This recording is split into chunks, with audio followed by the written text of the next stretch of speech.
Hey guys, welcome to RK tutorial. So guys, Andhra Pradesh రాష్ట్రంలో AP job క్యాలెండర్లో భాగంగా మరి చాలా శాఖల్లో ఖాళీలు అయితే ఉండబోతున్నాయండి. పోలీస్ శాఖలో కావచ్చు, గ్రూప్స్ విభాగాలలో కావచ్చు, లైబ్రేరియన్ కావచ్చు, గ్రామ వార్డు సచివాలయాలలో కావచ్చు.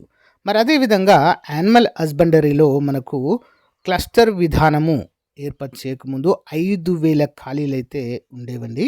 సో అవన్నీ కూడా క్లస్టర్ విధానం ద్వారా అన్నీ కూడా మరి ఖాళీలు లేకుండా చేయడం అయితే జరిగింది. అయితే వీటన్నిటినీ కూడా ముందుగా క్లస్టర్ విధానం రద్దు చేసి మరి ఆ ఖాళీలన్నీ కూడా జాబ్ క్యాలెండర్ ద్వారా భర్తీ చేయాలని నిరుద్యోగ అభ్యర్థులు దాదాపు యానిమల్ హస్బెండరీ కోర్సును 50,000 మంది పైగా చేయడం అయితే జరిగింది. డిగ్రీలు, పీజీలు చేసిన వారు కూడా మరి ఉద్యోగం వచ్చేటువంటి అవకాశం ఉంది కదా ఈ కోర్స్ చేస్తే అని చెప్పేసి చాలా ఎంతో కష్టపడైతే ఈ కోర్స్ అయితే చేశారు. బట్ ఫైనల్గా వచ్చేసరికి మరి ఖాళీలు లేకుండా చేయడం అయితే జరిగింది. సో క్లస్టర్ విధానం రద్దు చేసి వీటిని భర్తీ చేయాలని చెప్పేసి అయితే అభ్యర్థులు ఆవేదన వ్యక్తం చేస్తుండడం అయితే చూడవచ్చు. కానీ అభ్యర్థులు అయితే మరి ప్రభుత్వాన్ని అయితే వేడుకుంటున్నారు. సో ఎలాంటి చర్యలు తీసుకుంటుందో అయితే చూడాలి. మనం చూసినట్లయితే పశుసంవర్ధక శాఖలో ఖాళీ పోస్టులను భర్తీ చేయాలి. డివైఎఫ్ఐ ధర్నా. పశుసంవర్ధక శాఖలో ఖాళీ యానిమల్ హస్బెండరీ అసిస్టెంట్ పోస్టులు భర్తీ చేయాలని డివైఎఫ్ఐ రాష్ట్ర కమిటీ ఆధ్వర్యాన సోమవారం ధర్నా జరిగింది.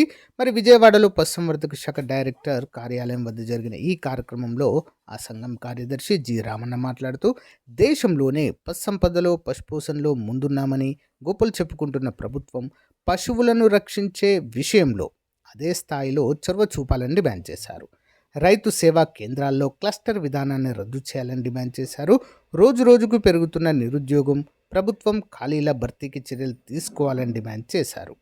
ప్రతి మంత్రివర్గ సమావేశంలో కార్పొరేటర్లకు భూములను దారాదత్తం చేయడానికి తప్ప నిరుద్యోగులకు అనుకూలంగా జీవోలు ఇవ్వడం లేదన్నారు.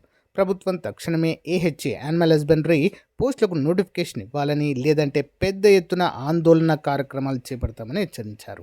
ఈ కార్యక్రమంలో ఆ సంఘం రాష్ట్ర నాయకుడు కె రమేష్, విజయవాడ నగర అధ్యక్షులు శివ తదితరులు అయితే పాల్గొనడము జరిగింది. సో గైస్, మరి రాష్ట్రంలో ఏదైతే ఎన్నికల హామీలో భాగంగా జాబ్ క్యాలెండర్ ఇస్తామని అయితే మనకు ప్రకటించడం జరిగింది. ఎన్నికల హామీలో ఇచ్చిన విధంగా జాబ్ క్యాలెండర్ విడుదల చేసి అందులో భాగంగా యానిమల్ హస్బెండరీ ఖాళీలను కూడా భర్తీ చేయాలని చెప్పేసి మన ఛానల్ తరపున నిరుద్యోగులకైతే సపోర్ట్ అయితే తెలియచేయడము జరిగింది. సో గైస్, అందరూ కూడా మరి చాలా వరకు మరి ప్రజా ధర్నాలు అయితే ప్రజా దర్బార్ అయితే ప్రజెంట్ అయితే జరుగుతుందండి. అందులో ప్రభుత్వానికి మరి మీ యొక్క వినతి పత్రాలు అయితే అందచేయాలని కోరుతున్నాను. ఓకేనా? All the best. Thank you.